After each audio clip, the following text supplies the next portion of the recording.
बस तू ही तू लास्ट पार्ट। नंदिनी बच्चों से कितना प्यार करती है ये बात घर में हर एक सदस्य जानता था। नंदिनी तुम जाओ थोड़ी देर रेस्ट कर लो, प्रीति ने कहा। मैं चेंज करके आती हूँ, फिर हम मिलकर साथ में खाएंगे, कहकर नंदिनी अपने कमरे में चली गई और जल्दी अपने कपड़े बदल कर बाहर आई। बैठकर सभी इस वक्त अपने बड़े से उस गार्डन में बैठे आइसक्रीम, चॉकलेट और मिठाई का आनंद ले रहे थे। नंदिनी भी अपने कपड़े बदल कर आती है तो कार्तिक हाथों से उसे अपने पास बैठने का इशारा करता है। नंदिनी जाकर उसके बगल में बैठ गई। प्रीति ने उसके लिए भी प्लेट में निकाल कर मिठाई उसके सामने करते हुए कहा, आज की ट्रीट तो तुम्हारी है। और अब बताओ माँ बनने का एहसास कैसा है। नंदिनी अपने हाथ की प्लेट को नीचे रखी और अपने पेट पर हाथ रखते हुए बोले, ये एहसास बहुत खुशगवार है, लेकिन 3 साल पहले ही मैं माँ बन चुकी हूँ। दीदी ऑलरेडी मेरे 2 बच्चे हैं, ममता के एहसास दिला चुके हैं मुझे। हनी और बनी जो अभी लगभग 9 साल के थे, नंदिनी की बात सुन रहे थे। नंदिनी एक भी ऐसा मौका नहीं छोड़ती थी जब वो इन दोनों बच्चों को ये एहसास दिलाए कि एक नया बच्चा आने से उन पर कोई फ़र्क नहीं पड़ेगा। कार्तिक नंदिनी की बात सुनने के बाद उसकी तरफ देख रहा था, यही सोच रहा था कि वो इतनी अच्छी कैसे है। कार्तिक को नंदिनी को देखते पाकर प्रीति कार्तिक के पेट पर अपने कोहनी से मारते बोली, अब देखकर नज़र लगा देगा क्या। कार्तिक ने उसकी तरफ देखा और मुस्कुराकर नामे अपनी गर्दन हिलाकर फिर से नंदिनी की ओर देखने लगा। धीरे धीरे सभी उठकर अंदर की तरफ जा रहे थे। हनी और बनी भी अपने स्वीट्स को ख़त्म करके सोने के लिए अपने कमरे की ओर बढ़ गए, पर कार्तिक ने नंदिनी की तरफ देखा और कुछ पल यहीं रुकने का कहकर और यहाँ पर नंदिनी के साथ रहना चाहता था। प्रीति भी अपने बच्चों को लेकर अंदर चली गई। अब यहाँ पर सिर्फ कार्तिक और नंदिनी ही बचे थे। नंदिनी सब कुछ छोड़कर बस अपने सामने पड़ी हुई मिठाई को खाने में व्यस्त थी और कार्तिक नंदिनी को देखने में व्यस्त था। उसने नंदिनी के हाथ से प्लेट लिया और उस प्लेट को चटाई पर रखकर नंदिनी को अपने करीब खींच लिया। नंदिनी आकर कार्तिक के सीने से लग गई। ये क्या था मिस्टर कपूर। कार्तिक एक हाथ से उसके बाजू को पकड़कर थामा हुआ था, जबकि अपने दूसरे हाथ की उंगलियों से नंदिनी के होठों के आसपास लगे हुए पेस्ट्रीज और आइसक्रीम को साफ करते हुए बोला, तुम इतनी अच्छी क्यों हो। नंदिनी एक प्यारी सी मुस्कुराहट अपने चेहरे पर लाते हुए बोली, क्योंकि आप अच्छे हो इसलिए आपको मैं अच्छी लगती हूँ। नहीं नंदिनी, तुम सच में बहुत अच्छी हो। मुझे बहुत खुशी है कि तुम जैसी लड़की मेरी ज़िंदगी में आई। आपकी ज़िंदगी में आकर हर कोई खुश रहता मिस्टर कपूर। नंदिनी अपने आप को कार्तिक के सीने से चिपकाते हुए बोली, ऐसा नहीं है नंदिनी, हर कोई खुश नहीं रह सकता मेरे साथ। क्या बात है मिस्टर कपूर, कहीं आपको अपनी एक्स की याद आ रही है क्या। नंदिनी, तुम्हें कितनी बार कहा है उसकी बात मत किया करो, और मैंने भी तो आपको कहा था, मेरा तो हक बनता है आपको छेड़ने का। मुझसे पहले किसी और को अपनी ज़िंदगी में ले आए थे, ताना तो सुनना ही पड़ेगा ना। अब क्या करता, तुम नहीं थी, कहकर कार्तिक ने नंदिनी के गाल को धीरे से दबाया। अपने गर्दन को दाएं बाएं घुमाते हुए बोली, ये सारे बहाने नहीं चलेंगे आपके। बहाना नहीं है, किसने कहा था तुम्हें इतने साल बाद दुनिया में आने का। आ जाती ना मेरे पीछे 2 साल के बाद। अच्छा तो ये भी मेरी गलती है। नंदिनी झट से सीधे होकर बैठते बोली। कार्तिक उसे फिर से खींचकर अपने गले से लगाते हुए बोला, बिल्कुल ये तुम्हारी गलती है। अगर तुम पहले मिल जाती तो इतने सारे साल बर्बाद ना होते। अगर तुम पहले मिल जाती तो मैं दुनिया में रूट के नाम से मशहूर नहीं होता। अगर तुम पहले मिल जाती तो मुझे इतना गुस्सा भी नहीं आता। अगर तुम पहले मिल जाती तो अब तक क्रिकेट टीम तैयार हो गई होती। नंदिनी कार्तिक का हाथ पकड़कर बोली, बस बस कितनी लंबी लिस्ट है आपकी। कार्तिक नंदिनी को खड़ा करते हुए कहता है, देर से ही सही मिल तो गई हो, यही काफ़ी है। और ये साथ अब पूरी ज़िंदगी रहेगी, कम से कम तब तक जब तक शरीर में सांस चल रही है। ये साथ नहीं छोड़ूंगा। आपको क्या लगता है मिस्टर कपूर, मौका एक ही बार देती है ज़िंदगी। जब मोना दीदी भाग गई थी तभी मौका था, आप भी भाग जाते। अब जब फंस गए हो मेरी चंगुल में तो फंसे रहना पड़ेगा पूरी ज़िंदगी के लिए। Thank you. कार्तिक नंदिनी को प्यार से माथे किस करते हुए बोला, कितना थैंक यू बोलोगे आप मुझे मिस्टर कपूर, मैं जितना कहूँ उतना कम है। ठीक है फिर अब रोज़ एक बार थैंक यू बोलेंगे आप, और नहीं बोलेंगे तब झगड़ा हो जाएगा। कार्तिक नंदिनी को अपने गोद में उठाकर घर के अंदर आते बोला, पक्का ठीक है। फिर तो अपना फ़ोन निकालिए और विक्रांत जी को कॉल कीजिए।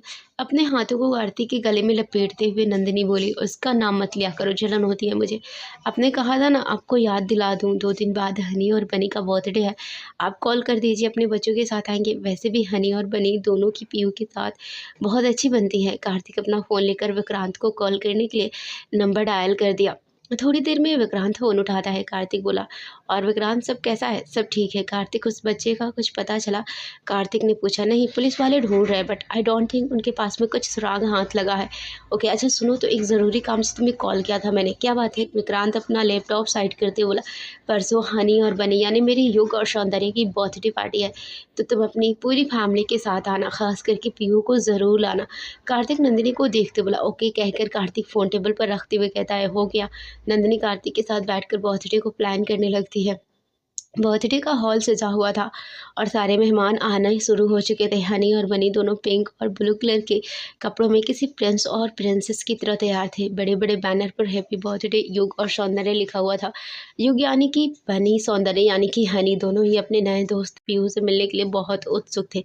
जब से कार्तिक ने बताया था कि उसने विक्रांत को भी इन्वाइट किया है, युग और सौंदर्य दोनों भी अपने नए दोस्त पीहू और विराट से मिलने के लिए बहुत ज़्यादा उत्सुक है। खास करके पीहू से मिलने के लिए। विराट जब उनसे मिला था तो वो उस वक्त अपने उस छोटी सी डॉल के साथ कुछ ज़्यादा ही व्यस्त था, लेकिन पीहू के साथ दोनों बच्चों की अच्छी दोस्ती हो गई थी। अभी वो अपने बाकी भाई बहन देव, देविका, अंश और अंशिका से उन्हें मिलाना चाहते थे। सभी बच्चे इस वक्त चिल्ड्रंस एरिया में खेल रहे थे जब विक्रांत, पंछी, पीहू और विराट के साथ साथ कियारा के साथ पार्टी में शामिल हुए। कार्तिक और नंदिनी जाकर उन्हें वेलकम करते हैं। अंकल, युग कहाँ है? पीहू ने अपने हाथ में लाए हुए गिफ्ट को देखकर कार्तिक से पूछा।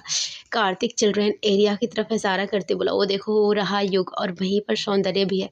पीहू पलटकर विक्रांत और पंछी को देखकर बोली, मैं उनके पास जाऊं? पंछी ने हाँ में अपनी गर्दन हिलाया तो पीहू दौड़ते हुए युग की तरफ भाग गई। कार्तिक ने विराट को देखा जो कि अभी अपने साथ उस छोटे से बच्चे के साथ बेबी साइकिल में था। उसके हैंडल को पकड़े उसे देखकर खुश हो रहा था। बच्चे के बारे में कुछ नहीं पता चला, दोनों ने गर्दन नामे हिला दिया। कार्तिक उस प्यारी सी बच्ची को देखकर बोला, मुझे इसके पेरेंट्स को लेकर बहुत तकलीफ होती है। जाने इसके माँ बाप कैसे होंगे, कितना ढूंढ रहे होंगे। विराट कार्तिक की बात सुनने के बाद कहता है, इसका अब कोई नहीं है, इसका सब कुछ अब मैं हूँ, अब इसे कोई नहीं चाहिए। अगर आप लोग इसके पेरेंट्स को ढूंढ रहे हो तो प्लीज़ मत ढूंढिए। विक्रांत थोड़ी तेज आवाज़ में विराट से बोला, विराट बड़े बात करते हैं तो बीच में नहीं बोलना चाहिए। विराट उस बेबी साइकिल को थोड़ा सा आगे की तरफ ले जाते बोला, आप लोग बात कीजिए, मैं मेरी डॉल के साथ खेलूंगा। विक्रांत ने ना में अपनी गर्दन हिला दी और विराट की तरफ देखने लगा जो इन सब भीड़ से दूर उस बेबी साइकिल को एक साइड में रख चुका था और वहीं सोफे पर बैठकर उस बच्ची के साथ जाने क्या बातें कर रहा था। भाई कुछ भी कहो, लेकिन एक बात माननी पड़ेगी, तुम्हारे बेटे की बात को। वो बच्ची उसके साथ कितने खुश है, देख रहे हो उसके चेहरे पर मुस्कुराहट। कार्तिक विराट को देखते बोला, चारों एक बार उस तरफ देखते और फिर पार्टी पर अपने दोस्तों और सहेलियों से मिलने के लिए आगे बढ़ जाते हैं। यहाँ पीहू भी अपने हाथ में गिफ्ट लिए युग और सौंदर्य के पास आकर अपने जन्मदिन की मुबारकबाद देती है। युग उस देविका, देव, अंश, अंशिका से मिलवाता है। तुम्हारा भाई नहीं आया? युग बोला, हाँ आया है, मैं तुम लोगों को मिलवाती हूँ उससे। पीहू ने कहा। पीहू और विराट 5 साल के हैं जबकि युग और सौंदर्य दोनों 9 साल के थे, लेकिन दोनों में दोस्ती थी इसीलिए सभी एक दूसरे को नाम से ही बुलाया करते थे। युग अपने सभी भाई बहनों के साथ विराट से मिलने के लिए उस तरफ गया जहाँ पर विराट इस वक्त कियारा के साथ बैठा खेल रहा था।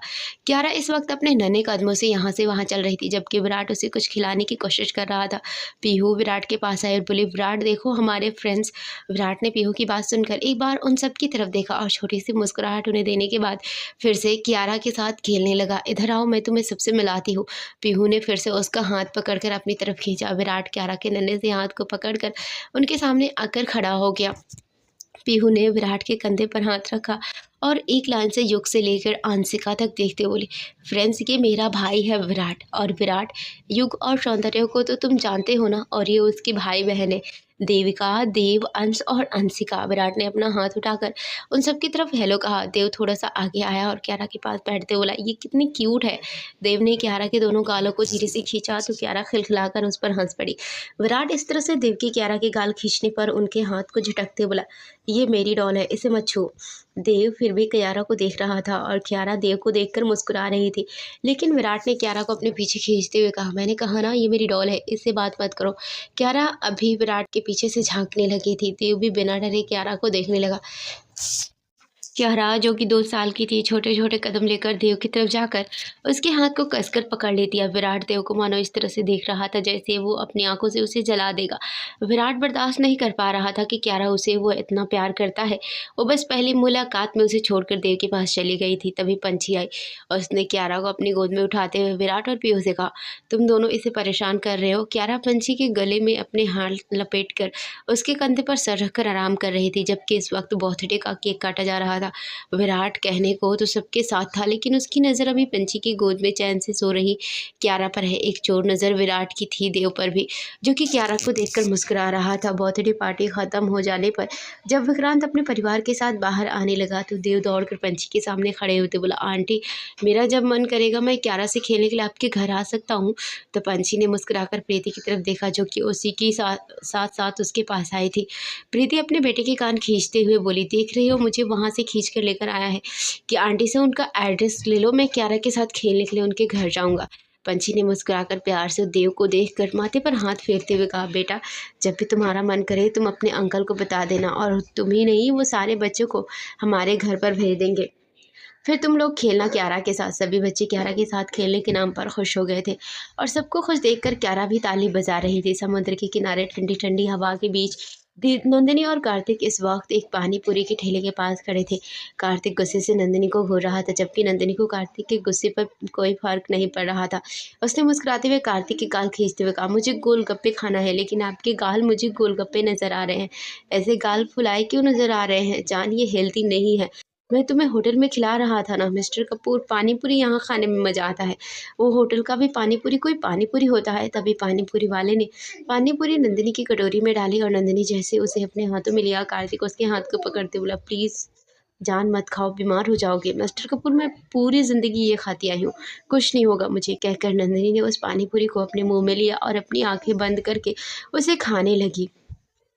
कार्तिक नंदिनी को ही देख रहा था, जिसके चेहरे पर पानी पूरी को खाते वक्त इतना चैन, इतना सुकून और इतनी खुशी थी कि लग रहा था जाने कितनी कीमती चीज़ उसे मिली हो। पिछले 2 घंटे से पानी पूरी का नाम ले लेकर उसने कार्तिक को परेशान करके रख दिया था। कार्तिक की लाख कोशिश के बाद भी नंदिनी किसी 5 स्टार होटल में जाने को तैयार नहीं हुई, तो हार मानकर कार्तिक को उसे इस बीच पर बनी हुई इस पानी पूरी के ठेले तक लेकर आना पड़ा था। भैया, थोड़ा सा और तीखा बनाना और थोड़ा खट्टा भी डालना।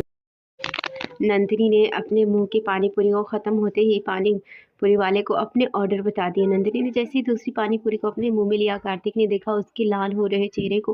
पानी पूरी खाते वक्त नंदिनी की आंखों से थोड़ी थोड़ी सी आंसू और चेहरा लाल हो चुका था। जान, तुम ठीक हो? कार्तिक रुमाल से उसका चेहरा पोंछते हुए कहा। मिस्टर कपूर, ये इतना यमी है, आप भी खाकर देखिए, कहकर अपने कटोरे में मौजूद दूसरे पानी पूरी को कार्तिक के मुंह में डाल दिया।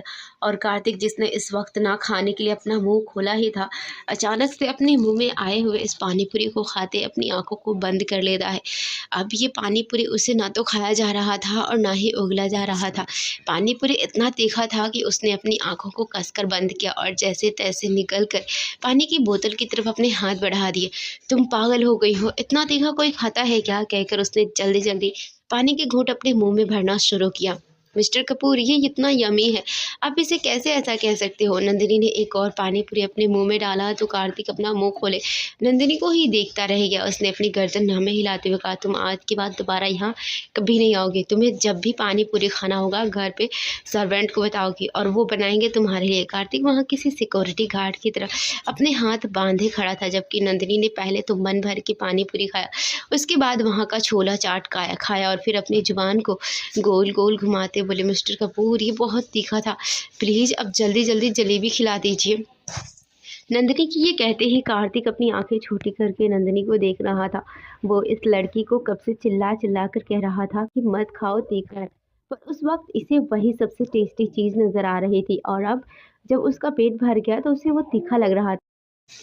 देख क्या रहे हैं, चलिए ना जल्दी से, वहाँ जलेबी वाला है, जलेबी खिलाइए, कहकर नंदिनी ने कार्तिक को अपने आगे ढकेल कर उसके पेट पर हाथ रख के उसे ढकेलते हुए जलेबी वाले तक लेकर आई। कार्तिक ने अपने हाथों से वहाँ से रखी हुई जलेबी उठाकर नंदिनी को खिलाने लगा, तो जलेबी वाला बोला, साहब वजन से बिकता है, हाँ तो दे दूंगा तुम्हें पैसे, कहकर कार्तिक बिना वजन करवाए वहाँ से जलेबी लेकर एक एक करके नंदिनी को खिला रहा था। नंदिनी, जो कि तीखा खाकर पूरी लाल और पसीने से ओट-पोट थी, अब इस जलेबी की मिठास पर मुस्कुराकर कार्तिक के सामने खड़े उसके हाथों से जलेबी खा रही थी। अपने जेब से पैसे निकालकर उसने जलेबी वाले के पास रखा और नंदिनी का हाथ पकड़कर वहां से बढ़ गया। साहब छुट्टे पैसे, जलेबी वाले ने आवाज़ दे दिया, लेकिन कार्तिक और नंदिनी अब तक आगे बढ़ चुके थे। गजब की जोड़ी है भाई, कहकर जलेबी वाले ने उन पैसों को फिर से अपने डब्बे में रख दिया। मिस्टर कपूर, मुझे मज़ा आया, थैंक यू, आप कल फिर से मुझे लेकर आओगे। जान, इतना तीखा ना तुम्हारे लिए अच्छा नहीं है और ना ही हमारे बच्चे के लिए, कार्तिक बोला। पर टेस्टी था। कार्तिक ने अपनी आंखें नंदिनी को दिखाई तो नंदिनी मुंह फुलाते बोली, सिर्फ कहने के लिए लोग कहते हैं, तुम्हारी सारी बातें मानूंगा, तुमसे बहुत प्यार करूँगा, तुम बहुत अच्छी हो, सारा प्यार तो अभी बच्चा आया भी नहीं और निकलता जा रहा है। कार्तिक उसे कमर से पकड़कर अपने करीब खींचकर गाड़ी के करीब आते बोला, इमोशनल डायलॉग मत मारो, चलो अंदर बैठो। नंदिनी अंदर बैठी तो कार्तिक ने सीट बेल्ट बांधते हुए नंदिनी से कहा, और कुछ चाहिए तुम्हें? नंदिनी ने हाँ में अपनी गर्दन हिलाई। कार्तिक नंदिनी की आंखों में देखते बोला, क्या? नंदिनी कार्तिक की होठों के ऊपर उंगली रखते बोली, एक प्यारी सी पप्पी। कार्तिक मुस्कुराकर उसके होठों को हल्के से छूते बोला, इतना काफी है या और? नंदिनी कार्तिक के चेहरे को अपने हाथ में लेकर उसके माथे को किस करते हुए बोली, बस। कार्तिक अपने माथे से उसके माथे पर हल्के से मारते हुए खड़ा होता है और ड्राइविंग सीट पर बैठकर गाड़ी घर की तरफ घुमा देता है। नंदिनी हर बढ़ते महीने के साथ बच्ची बनती जा रही थी और कार्तिक उसे संभाल रहा था। उसके लिए भी ये पहला एक्सपीरियंस था। भले ही हनी और बनी उसके बच्चे थे, लेकिन रंभा के साथ संबंध ठीक न होने के कारण उसने कभी भी इन सब चीज़ों को एक्सपीरियंस नहीं किया था। बच्चों की पहली किक या पहली करवट, बेबी के साथ अल्ट्रासाउंड के वक्त बच्चे की हलचल को महसूस करना और मशीन के सहारे बच्चे की धड़कन को धड़कते हुए सुनना, ये सब कुछ कार्तिक के लिए भी पहला मौका था। जिस तरह नंदिनी इन सभी चीज़ों के लिए एक्साइटेड रहती, कार्तिक भी बिल्कुल वैसा ही था। कार्तिक ही नहीं बल्कि घर का हर एक सदस्य नंदिनी को चाहता था। खास करके जब से नंदिनी आई थी, कार्तिक के बर्ताव में बहुत बदलाव आ गया था। गुस्सा तो अभी उसे रहता था, लेकिन अब वो उतना शॉर्ट टेम्पर्ड वाला आदमी नहीं था। मिस्टर कपूर, मेरे पेट में हल्का हल्का दर्द हो रहा है। नंदिनी बिस्तर पर बैठते हुए बोली, तुम ठीक हो ना? मैं तुम्हें डॉक्टर के पास लेकर चलूँ? नहीं, बस हल्के हल्के से मेरे पेट को सहला दीजिए। अजीब सा दर्द महसूस हो रहा है। नंदिनी, जिससे आज सुबह से पेट में दर्द हो रहा था, कार्तिक को पकड़कर उसकी बाहों में सोई हुई थी। आज उसने कार्तिक को ऑफिस भी नहीं जाने दिया था, ये कहकर कि आज उसके साथ रहना चाहती है, और उसकी हर एक जिद पूरा करने वाला कार्तिक आज उसके पास रुक भी गया था। कार्तिक के शॉट को नंदिनी ने अपने दोनों हाथों से पकड़ा हुआ था। जान, तुम मुझे ठीक नहीं लग रही हो, चलो डॉक्टर के पास चलते हैं। नहीं, मुझे यहीं रहना है आपके पास थोड़ी देर के लिए, प्लीज़। कार्तिक ने धीरे से नंदिनी का माथा सहलाना शुरू किया। नंदिनी उस दर्द में भी धीरे-धीरे आँखें बंद करके नींद के आगोश में जा रही थी। कार्तिक ने महसूस किया कि नंदिनी सो चुकी है। उसने धीरे से नंदिनी के सर को तकिए पर रखा और अच्छी तरह से उसे ब्लैंकेट से कवर करके उसके बाल को प्यार से सहलाने लगा। नंदिनी थोड़ी-सी मोटी हो गई थी, जिसके कारण उसके फूले-फूले गाल उसकी खूबसूरती को और बढ़ा रहे थे। कार्तिक ने उसके गाल को थोड़ा-सा खींचा और फिर उसकी नोज़ पर किस करते बोला, मुझे तुम्हारी तरह एक बेटी चाहिए। तभी उसने देखा कि उसका फ़ोन वाइब्रेट हो रहा था। उसने नंदिनी को वहीं पर छोड़ दिया और अपना फ़ोन लेकर स्टडी रूम की ओर बढ़ गया। यहाँ रसोई घर में दादी माँ और कार्तिक की माँ सभी, क्योंकि नंदिनी की डिलीवरी की डेट आ चुकी थी, उसका बैग पैक करके रख चुके थे। प्रीति, तुम उसके लिए कुछ लड्डू वगैरह बना देना, और हाँ, तुमने छोटे से पालने के लिए जो मैंने कहा था, उसके लिए कहा या नहीं? हाँ मम्मी जी, कह दिया है, उन्होंने कहा है हम कल जब कॉल करके कहेंगे वो घर पर भिजवा देंगे। प्रीति गैस बंद करके बोली, हाँ, कोई भी कमी ना रह जाए देखना।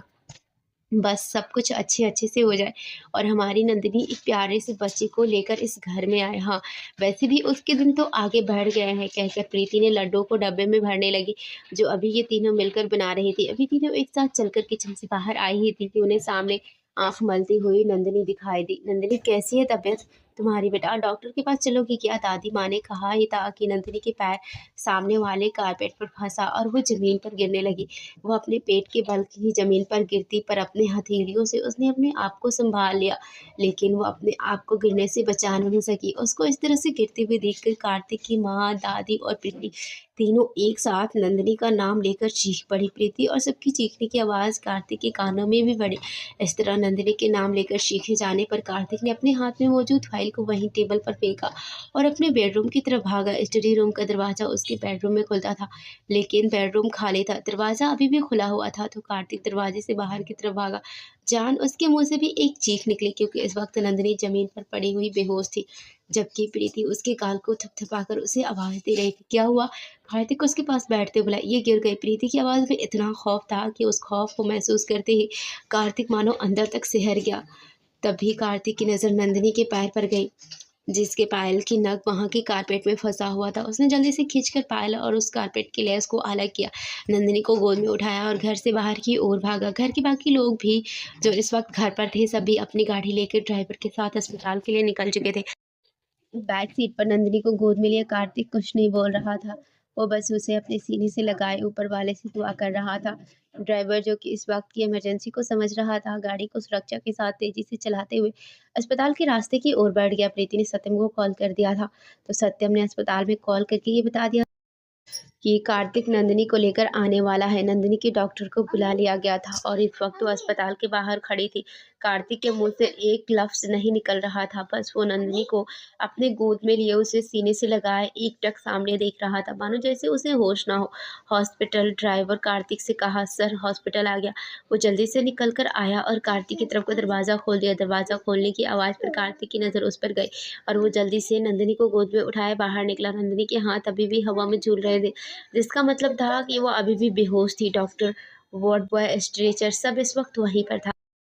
कार्तिक ने स्ट्रेचर पर नंदिनी को लेटाया और एक तरफ से वार्ड बॉय और दूसरी तरफ से कार्तिक ने स्ट्रेचर को पकड़ा और अस्पताल के अंदर लेकर आ गए। ऑपरेशन थिएटर के अंदर नंदिनी को लेकर जाने से पहले कार्तिक ने एक बार नंदिनी के चेहरे को प्यार से अपने हाथों में थामा, उसके माथे को चूमकर उसे धीरे से कहा, साथ नहीं छोड़ सकती तुम मेरा, याद रखना। स्टाफ स्ट्रेचर को आगे खींचते हुए लेकर चला गया और उसी के साथ नंदिनी का हाथ, जो कि इस वक्त कार्तिक ने थामा हुआ था, उसके हाथों से छूटता हुआ चला गया। डॉक्टर अंदर जाती है उससे पहले ही कार्तिक ने डॉक्टर के दोनों भाइयों को पकड़ा और अपनी तरफ घुमाते हुए कहा, मेरी जान को कुछ नहीं होना चाहिए, डोंट वरी कार्तिक, सब ठीक होगा। डॉक्टर ने कार्तिक के कंधे पर हाथ रखते हुए कहा तो कार्तिक उसके बाजू को छोड़कर अपने हाथ जोड़ते बोला, प्लीज़ उसे बचा लेना, प्लीज़ मेरी पत्नी को कुछ मत होने देना, याद रखना तुम्हारी प्रायोरिटी नंदिनी होनी चाहिए, तुम चिंता मत करो, सब ठीक ही होगा, ऊपर वाले पर भरोसा रखो, कहकर डॉक्टर ऑपरेशन थिएटर के अंदर चली गई और कार्तिक वहीं रह गया फिर से अपने उस 3 साल पहले वाले व्यवस्था में। जब उसे नंदिनी को खोने का डर था, आज फिर से वो इस चौराहे पर खड़ा था, खुद को कोसते हुए कि क्यों उसने नंदिनी को प्रेग्नेंट होने दिया, क्यों उसे छोड़कर स्टडी रूम में गया। कुछ देर बाद डॉक्टर अपने हाथ में कुछ डॉक्यूमेंट्स लेकर आते हैं और कार्तिक की तरफ देखकर बोले, इस पर साइन कर दीजिए, ऑपरेशन करना है। ऑपरेशन क्यों, क्या हुआ? कार्तिक डरते हुए बोला, मिस्टर कपूर, आपकी वाइफ बेहोश हो चुकी है, इस वक्त नॉर्मल डिलीवरी पॉसिबल नहीं है, उसको कोई खतरा तो नहीं है ना? प्रीति आगे बढ़ते बोली, नहीं, सी इज़ परफेक्टली फाइन, बस शायद गिरने की वजह से वो डर गई और इस कारण बेहोश हो चुकी है।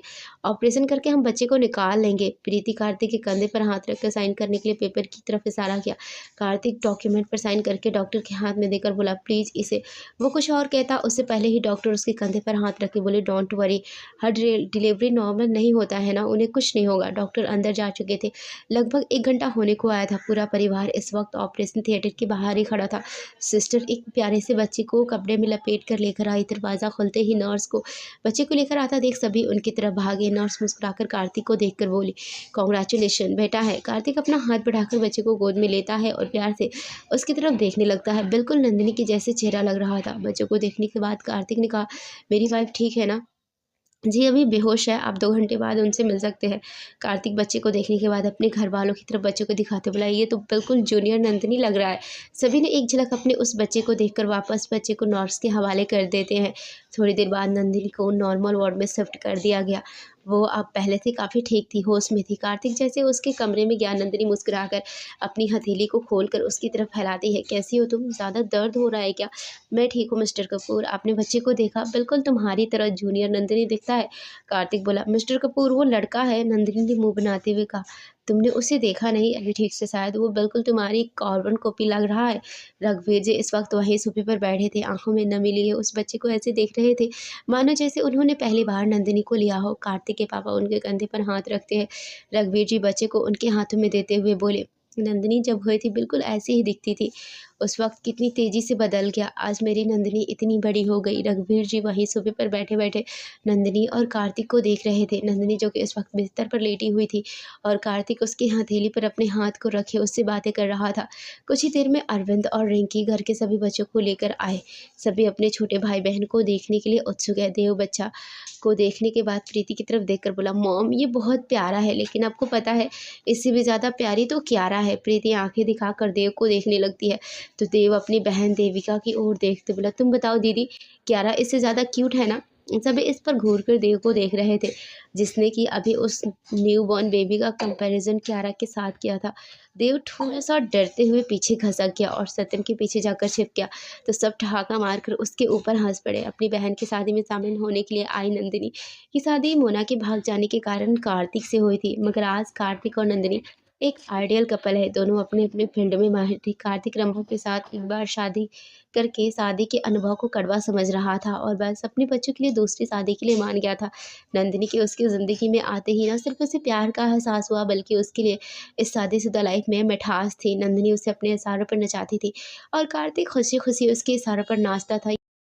जानकर भी कि नंदिनी कभी-कभी बस उसे परेशान करने के लिए झूठ बोल देती है कि वो बीमार है या फिर उसे भूख लगी है, उसे कुछ खाना है।